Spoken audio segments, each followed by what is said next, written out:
ಆತನ ಗುಣಲಕ್ಷಣಗಳು ಅಂದರೆ ಆತನ ನಿತ್ಯ ಶಕ್ತಿಯು, ದೈವತ್ವವು,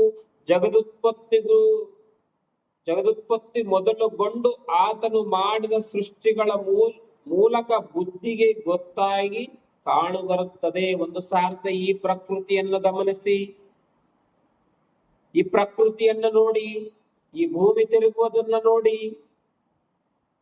ಈ ಆಕಾಶ ಮಂಡಲದಲ್ಲಿರುವ ನಕ್ಷತ್ರಗಳನ್ನು ನೋಡ್ರಿ. ಒಂದು ಸಾರ್ಥ ಸೂರ್ಯನ ಬಗ್ಗೆ ಆಲೋಚನೆ ಮಾಡ್ರಿ, ಚಂದ್ರನ ಬಗ್ಗೆ ಆಲೋಚನೆ ಮಾಡ್ರಿ. ಇವೆಲ್ಲವೂ ದೇವರ ಶಕ್ತಿಗಳು, ದೇವರ ಒಂದು ಗುಣಲಕ್ಷಣಗಳು. ಈ ಪ್ರಕೃತಿ ತೋರಿಸ್ತಾ ಇದೆ ನಮ್ಗೆ, ಈ ಪ್ರಕೃತಿಯಲ್ಲಿ ಕಾಣ್ತಾ ಇದೆ. ಈ ವಿಶ್ವದಲ್ಲಿ ದೇವರ ಶಕ್ತಿಗಳು ಈ ಪ್ರಕೃತಿಯಲ್ಲಿ ನಮಗೆ ಕಾಣ್ತಾ ಇದ್ದಾವೆ ಇವತ್ತು. ಆದ್ರೆ ನಾವು ಅದನ್ನ ಅನುಭವಿಸ್ತಾ ಇದ್ದೀವಿ, ಆದ್ರೆ ದೇವರನ್ನ ಮಾತ್ರ ತಿಳ್ಕೊಳ್ತಾ ಇಲ್ಲ. ದೇವ್ರನ್ನ ಮಾತ್ರ ಅರ್ಥ ಮಾಡಿಕೊಳ್ಳಲಾರದೆ ನಾವು ಬದುಕುತ್ತಾ ಇದ್ದೀವಿ ಪ್ರೇರಿ. ನೋಡಿ, ದೇವರ ಶಕ್ತಿಯು ಒಂದು ದಿನಕ್ಕೆ 11,01,600 ಕಿಲೋಮೀಟರ್ ಭೂಮಿಯನ್ನು ಇವತ್ತು ತಿರುಗುತ್ತಾ ಇದೆ. ಯಾರು ತಿರುಗಿಸ್ತಾ ಇದ್ದಾರೆ? ಒಂದು ಟ್ರೈನು ಪ್ರಯಾಣ ಮಾಡ್ತಾ ಇದೆ ಅಂದ್ರೆ ಟ್ರೈನ್ ನಡೆಸುವಂತ ಡ್ರೈವರ್ ಇರ್ತಾನ್ರಿ. ಒಂದು ಫ್ಲೈಟ್ ಆಕಾಶದಲ್ಲಿ ಹಾರಾಡ್ತಾ ಇದೆ ಅಂದ್ರೆ ಪೈಲಟ್ ಅದನ್ನ ನಡೆಸ್ತಾ ಇರ್ತಾನ ಏನ್ರಿ. ಒಂದು ಬಸ್ಸು ಒಬ್ಬ ಡ್ರೈವರ್ ನಡೆಸ್ತಾನ, ಒಂದು ಟ್ರೈನ್ ಡ್ರೈವರ್ ನಡೆಸ್ತಾನ, ವಿಮಾನ ಪೈಲಟ್ ನಡೆಸ್ತಾನ. ಮತ್ತೆ ಭೂಮಿ ಯಾರು ತಿರುಗಿಸ್ತಾ ಇದ್ದಾರೆ? ಯಾರು ನಡೆಸ್ತಾ ಇದ್ದಾರೆ? ಅದನ್ನ ಆಲೋಚನೆ ಮಾಡ್ಬೇಕಲ್ರಿ. ಆಲೋಚನೆ ಮಾಡ್ಬೇಕಲ್ಲ ಪ್ರಿಯರಾಗಿರ್ತಕ್ಕಂಥ ಆತ್ಮೀಯರೇ, ಆಲೋಚನೆ ಮಾಡಬೇಕು. ಹಾಗೆ ಈ ಭೂಮಿ ಒಳಗೆ ಅನೇಕ ಪದಾರ್ಥಗಳಿವೆ ಈ ಭೂಮಿ ಮೇಲೆ. ಈ ಭೂಮಿ ಒಳಗೆ, ಈ ಆಕಾಶದ ಒಳಗೆ, ಈ ವಿಶ್ವದ ಒಳಗೆ ಅನೇಕ ಪದಾರ್ಥಗಳು. ಸಮುದ್ರನ ತಗೊಳ್ರಿ ನೀವು, ಜಲಪಾತಗಳನ್ನು ತಗೊಳ್ರಿ ನೀವು, ಕಾಡು ಮೃಗಗಳನ್ನು ತಗೊಳ್ರಿ ನೀವು, ಭೂಮಿ ಒಳಗೆ ಬಂಗಾರವನ್ನು ತೆಗೆದುಕೊಳ್ಳಿರಿ ನೀವು, ಬೆಳ್ಳಿಯನ್ನು ತೆಗೆದುಕೊಳ್ಳಿರಿ ನೀವು, ಹಿತ್ತಾಳೆಯನ್ನು ತೆಗೆದುಕೊಳ್ಳಿರಿ ನೀವು, ತಾಮ್ರವನ್ನು ತೆಗೆದುಕೊಳ್ಳಿರಿ, ಕಬ್ಬಿಣವನ್ನು ತೆಗೆದುಕೊಳ್ಳಿರಿ. ಈ ಭೂಮಿ ಒಳಗೆ ಅನೇಕ ಪದಾರ್ಥಗಳಿವೆ. ಈ ಪದಾರ್ಥಗಳನ್ನೆಲ್ಲ ಯಾರು ಇರಿಸಿದರು ಈ ಭೂಮಿ ಒಳಗೆ? ಹೇಳಿ ನೋಡೋಣ. ಯಾರು ಇರಿಸಿದವರು ಈ ಭೂಮಿ ಒಳಗೆ? ಇಷ್ಟೆಲ್ಲ ಪದಾರ್ಥಗಳನ್ನ ಇರಿಸಿದಂತವ್ರು ಯಾರು ಅಂತೇಳಿ ಯಾರಿಗೆ ಗೊತ್ತಿದೆ ಹೇಳಿರಿ? ಯಾರು ಇದ್ರ ಬಗ್ಗೆ ಆಲೋಚನೆ ಮಾಡ್ತಾ ಇದ್ದಾರೆ ಪ್ರಿಯರಾಗಿರ್ತಕ್ಕಂಥ ಆತ್ಮೀಯರೇ? ನೀವೇ ಹೇಳಿ.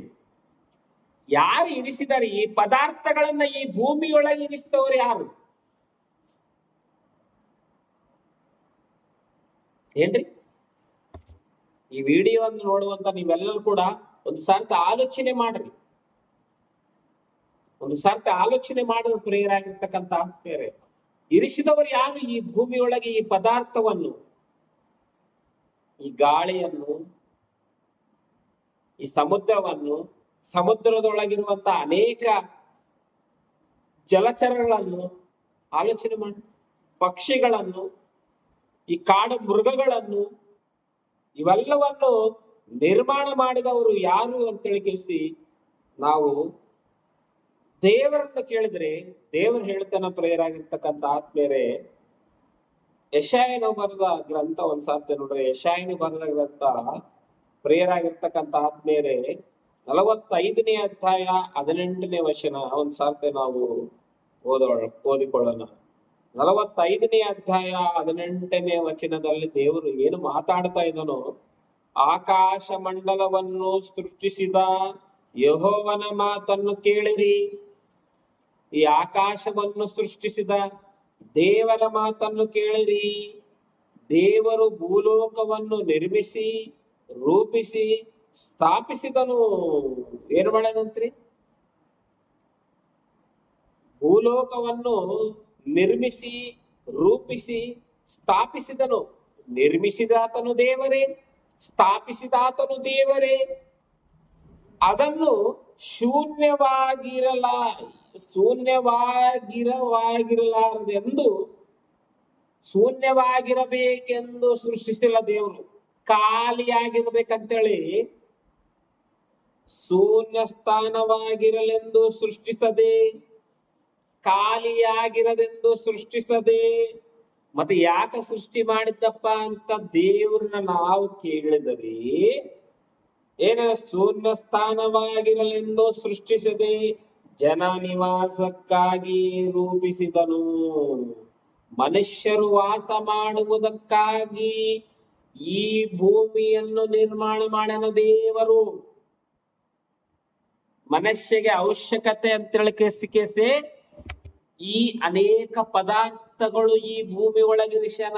ನೀನು ತಿನ್ನುವಂತ ಆಹಾರ ಮೊದಲುಗೊಂಡು, ನೀನು ಹಾಕುವಂತ ಬಟ್ಟೆಗೆ ಉಪಯೋಗಿಸಿರುವ ಪದಾರ್ಥ ಮೊದಲುಗೊಂಡು, ನೀನು ತಿನ್ನುವ ಆಹಾರ ಮೊದಲುಗೊಂಡು, ನೀನು ಹಾಕುವ ಬಟ್ಟೆಗೆ ಬೇಕಾಗುವ ಪದಾರ್ಥ ಮೊದಲುಗೊಂಡು, ಇವೆಲ್ಲ ಪದಾರ್ಥವನ್ನು ಈ ಭೂಮಿ ಒಳಗೆ ದೇವರು ಇರಿಸಿದನೇ.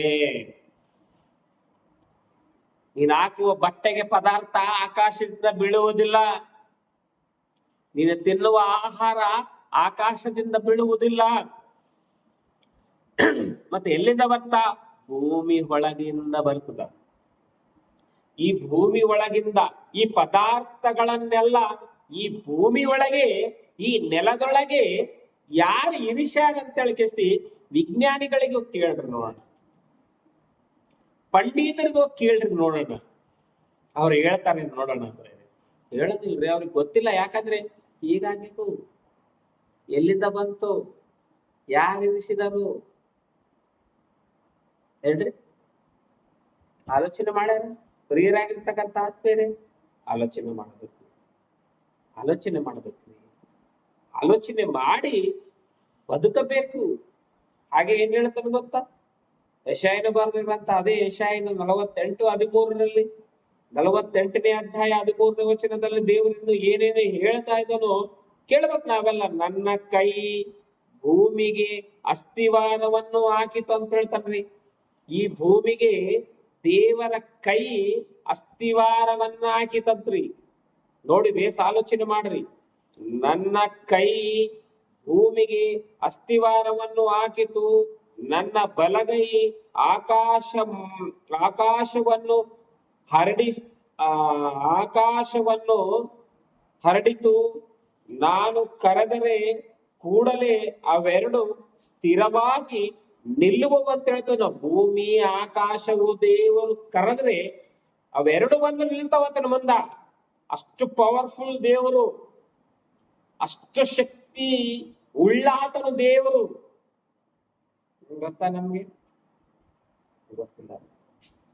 ದೇವರು ಎಷ್ಟು ಶಕ್ತಿವಂತಾತನೋ ಗೊತ್ತಾ? ಭೂಮಿಯು ಆಕಾಶವು ಆತನ ಹಸ್ತದಿಂದ ನಿರ್ಮಿತವಾದಲ್ಲದೆ ಆತನ ಕರೆದ್ರೆ ಆತನ ಮುಂದೆ ಬಂದು ನಿಲ್ತವಂತ ನೋಡ್ರಿ. ಅದ್ಭುತ ಅಲ್ರಿ ಈ ಮಾತು? ಅದ್ಭುತ ಅಲ್ಲ ಪ್ರಿಯರಾಗಿರ್ತಕ್ಕಂಥ ಆತ್ಮೀಯರೇ ಈ ಮಾತು? ಇನ್ನೊಂದು ವಾಕ್ಯದಲ್ಲಿ ಕೂಡ ದೇವರು ಏನ್ ಮಾತಾಡ್ತಾ ಇದ್ದಾನೆ ಗೊತ್ತಾ? ಇನ್ನೊಂದು ವಾಕ್ಯವನ್ನು ಕೂಡ ಓದಿಕೊಳ್ಳಬೇಕು ಪ್ರಿಯರಾಗಿರ್ತಕ್ಕಂಥ ಆತ್ಮೀಯರೇ. ಕೀರ್ತನೆಗಳು 146ನೇ ಅಧ್ಯಾಯ ಏನ್ರಿ? ಕೀರ್ತನೆಗಳು 146ನೇ ಅಧ್ಯಾಯ 6ನೇ ವಚನ ಏನ್ರಿ? ಒಂದ್ಸಾರ್ತೆ ನೋಡ್ರಿ. 146ನೇ ಅಧ್ಯಾಯ 6ನೇ ವಚನ ಹೋಗ್ತಿ ನೋಡ್ರಿ. ಭೂಮಿಯು ಆಕಾಶವು ಸಾಗರ ಜಲಚರ ಇವುಗಳನ್ನು ನಿರ್ಮಿಸಿದವನು, ವಾಗ್ದಾನವನ್ನು ಯಾವಾಗಲೂ ನೆರವೇರಿಸುವವನು. ಏನ್ರಿ? ಬೇಸ್ ಆಲೋಚನೆ ಮಾಡೋ ಪ್ರಿಯರಾಗಿರ್ತಕ್ಕಂಥ ಭೂಮಿ ಆಗಲಿ, ಆಕಾಶವಾಗಲಿ, ಸಾಗರದ ಅಂದ್ರೆ ಸಮುದ್ರದಲ್ಲಿರುವ ಚರಗಳಾಗ್ಲಿ ಇವುಗಳನ್ನು ನಿರ್ಮಿಸಿದವನು, ವಾಗ್ದಾನವನ್ನು ಯಾವಾಗಲೂ ನೆರವೇರಿಸುವವನು. ಏನ್ರಿ? ಹಿಂಸೆಗೆ ಗುರಿಯಾದವರ ನ್ಯಾಯವನ್ನು ಸ್ಥಾಪಿಸುವನು. ಏನ್ರಿ? ಹಸಿದವರಿಗೆ ಆಹಾರ ಕೊಡುವವನು, ಆತನೇ ಯೆಹೋವನೇ. ಯೆಹೋವನೇ ಅಂದ್ರೆ ಸೆರೆಯಲ್ಲಿದ್ದವರನ್ನು ಬಿಡಿಸುತ್ತಾನೆ. ಎಲ್ಲವನ್ನು ನೀನ್ ತಿನ್ನುವ ಆಹಾರ ಮೊದಲುಗೊಂಡು ಏನ್ರಿ, ನೀನ್ ತಿನ್ನುವ ಆಹಾರ ಮೊದಲುಗೊಂಡು ಇವೆಲ್ಲವನ್ನು ಹಸಿದವರಿಗೆ ಅನ್ನ ಕೊಡುವುದು ದೇವರೇನೆ. ದೇವರೇನೆ. ಪ್ಲೀಸ್ ದೇವರ ಬಗ್ಗೆ ಆಲೋಚನೆ ಮಾಡು. ದೇವರ ಬಗ್ಗೆ ಆಲೋಚನೆ ಮಾಡುವ ಪ್ರೇರಾಗಿರ್ತಕ್ಕಂಥ ಆತ್ಮೀಯರೇ, ದೇವರ ಬಗ್ಗೆ ಆಲೋಚನೆ ಮಾಡ್ಬೇಕಾ? ಹೌದು, ಮಾಡಬೇಕು. ಆಕಾಶದ ನಕ್ಷತ್ರಗಳನ್ನು ನಿರ್ಮಿಸಿದ್ದು ಆತನೇ, ಭೂಮಿಯನ್ನು ನಿರ್ಮಿಸಿದ್ದು ಆತನೇ, ಸೂರ್ಯ ಚಂದ್ರಗಳನ್ನು ನಿರ್ಮಿಸಿದ್ದು ಆತನೇ. ಇವೆಲ್ಲವೂ ದೇವರೇನೆ. ಅದಕ್ಕಾಗಿ ಆ ದೇವರನ್ನ ನಾವು ತಿಳಿದುಕೊಳ್ಳೋಣ ಅಂತ ಹೇಳುತ್ತಾ, ಈ ಮಾತುಗಳು ನಿಮ್ಮ ನಮ್ಮ ಆತ್ಮೀಯ ಲಾಭಕ್ಕಾಗಿ ದೇವರು ಆಶೀರ್ವಾದ ಮಾಡಲಿ. ಧನ್ಯವಾದಗಳು ಎಲ್ಲರಿಗೂ.